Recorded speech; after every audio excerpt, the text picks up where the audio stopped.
नमस्कार मेरे प्यारे दोस्तों, मैं लालता मिश्रा। आज मैं आप सभी लोगों को पुंडरीनाथ जी की कथा सुनाने जा रहा हूँ। ये पंडित जी बहुत बड़े भक्त थे। किसके भक्त थे? पत्नी के भक्त थे। नई नई शादी हुई थी महाराज जी की। इतने बड़े भक्त थे पत्नी के कि पत्नी को बिल्कुल चलने भी नहीं देते थे। कहीं उसको जाना होता था कंधे पे बिठा के ले जाते थे। इतने बड़े भक्त थे।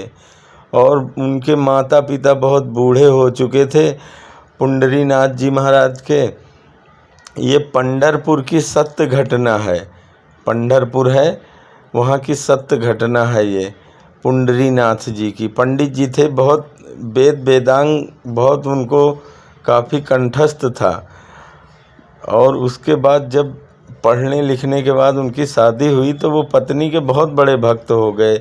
इतना ज़्यादा पत्नी से प्रेम करते थे कि हमेशा उसी के पीछे पीछे रहा करते थे दिन रात। एक दिन उनके बूढ़े माता पिता ने कहा कि बेटा, मेरी अंतिम इच्छा ये है कि तुम मुझे गंगा स्नान करा के ले आओ। क्योंकि हम लोगों की उम्र बीतती जा रही है, अब किसी भी दिन मृत्यु आ सकती है। उसके पहले कि हमें कहीं न कहीं गंगा स्नान करवा के ले आते।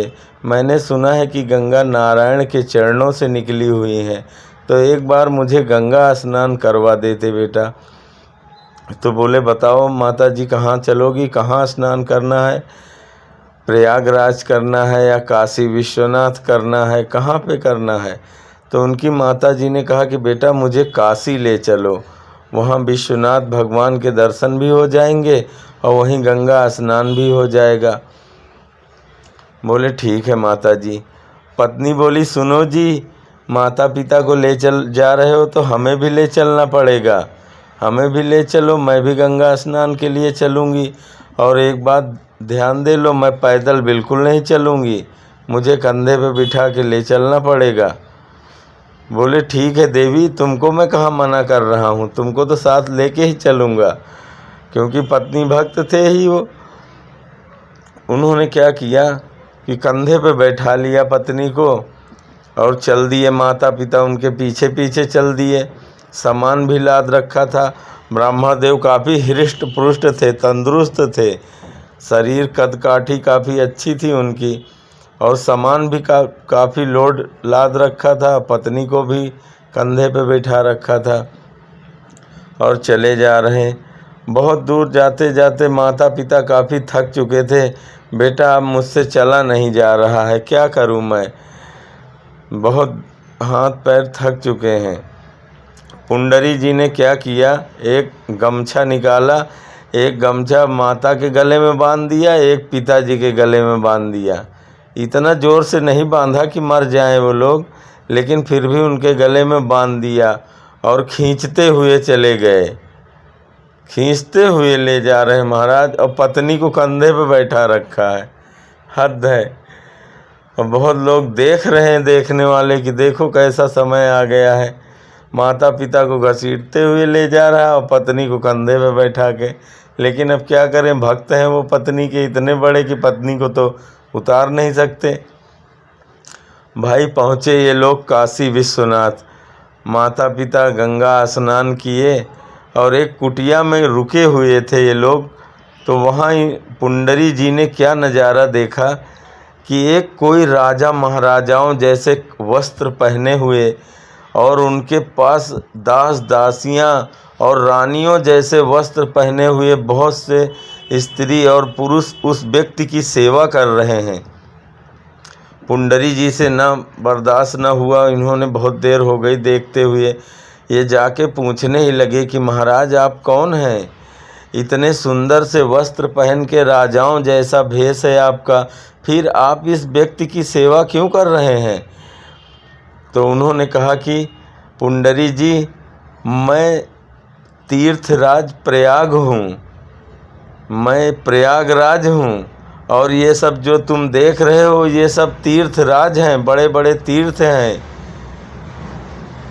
और ये सब जो तुम देवियाँ देख रहे हो ये सब गंगा, जमुना, गोदावरी, नर्मदा, कावेरी जैसे तीर्थ नदियाँ हैं।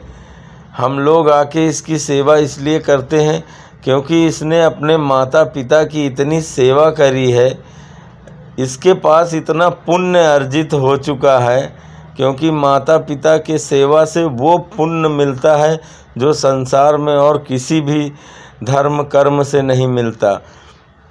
तो इसने अपने माता पिता की इतनी सेवा करके इतना पुण्य इकट्ठा कर लिया है कि हम लोगों के पास जो भी पापी लोग आते हैं अपने पाप धुल के चले जाते हैं, उस पाप को नष्ट करने के लिए हम इनकी सेवा कर रहे हैं।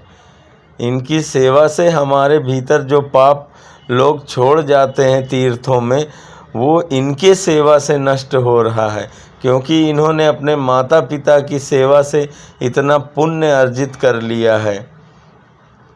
ये सुन के पुंडरी जी आश्चर्यचकित रह गए कि बोले, बताओ, माता पिता के सेवा से इतना पुण्य मिलता है और मैं क्या कर रहा हूँ। बहुत ग्लानि हुई मन में, जाके अपने माता पिता के पैरों पे गिर पड़े। पैरों पे गिर के क्षमा मांगने लगे कि माता पिता हमें क्षमा कर दो। और माता पिता तो दयालु होते ही हैं, माँ बाप तो तुरंत क्षमा कर देते हैं। लेकिन इस बार क्या हुआ, जाते वक्त पुंडरी जी ने अपनी पत्नी से कहा कि देवी देखो, इस बार तो तुमको पैदल चलना होगा, और पैदल ही नहीं चलना होगा, मैं जैसे अपने माता पिता के साथ व्यवहार करूंगा वैसे तुमको भी करना होगा, अन्यथा आप हमारे पीछे ही मत आओ, यहीं रहो, यहीं आप भजन कीर्तन करो, और अगर हमारे पीछे चलना है तो आपको भी जैसा मैं अपने माता पिता के साथ व्यवहार करूं वैसे आपको भी करना होगा। और इस बार क्या हुआ, पुंडरी जी ने अपने माता को एक कंधे पर बैठाया, दूसरे कंधे पे पिताजी को बैठाया, और बैठा के काशी से यहाँ आए, पंढरपुर राजस्थान। यहाँ आके अपने माता पिता को उतारा और फिर बस और सारी चीज़ें छोड़ दी, बस अब अपने माता पिता की ही सेवा करने लगे। भगवान की भी सेवा छोड़ दी, सभी चीज़ों की सेवा जो करते थे, संध्या वंदन करते, सारी चीज़ें सब छोड़ दी, बस सिर्फ अपने माता पिता की एकमात्र सेवा करते थे। दिन रात सिर्फ अपने माता पिता की सेवा करते थे। इसका परिणाम ये हुआ कि पंढरपुर में विराजमान जो पंढरीनाथ हैं, वो रुक्मिणी के साथ स्वयं दर्शन करने के लिए आए।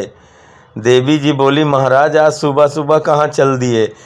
तो रुक्मिणी जी को भगवान बोले कि आज मैं एक भक्त के दर्शन के लिए जा रहा हूँ। अब देवी जी बड़े आश्चर्य में पड़ी रुक्मिणी जी की, बताओ, जिनके दर्शन के लिए बड़े बड़े देवी देवता लालायित रहते हैं, ऐसा कौन सा भक्त आ गया प्रभु जिसके दर्शन के लिए आप स्वयं जा रहे हैं। देवी जी बोली कि हमें भी ले चलो, ऐसे भक्त का तो मैं भी दर्शन करना चाहूँगी जिसका दर्शन करने मेरे प्रभु स्वयं जा रहे हों। देवी जी के साथ प्रभु जी आए और पंडरी जी को आके वहाँ पे दर्शन दिया। पुंडरीनाथ जी को आके वहाँ पे पंडरीनाथ ने स्वयं दर्शन दिया कि धन है ऐसे पुंडरी महाराज जो अपने माता पिता की सेवा इतनी करने लगे कि भगवान पंडरीनाथ स्वयं आके उन्हें दर्शन दिए। मेरे प्यारे दोस्तों, ऐसी और बहुत सारी कथाएं सुनने के लिए आप हमारे चैनल को सब्सक्राइब कर सकते हैं।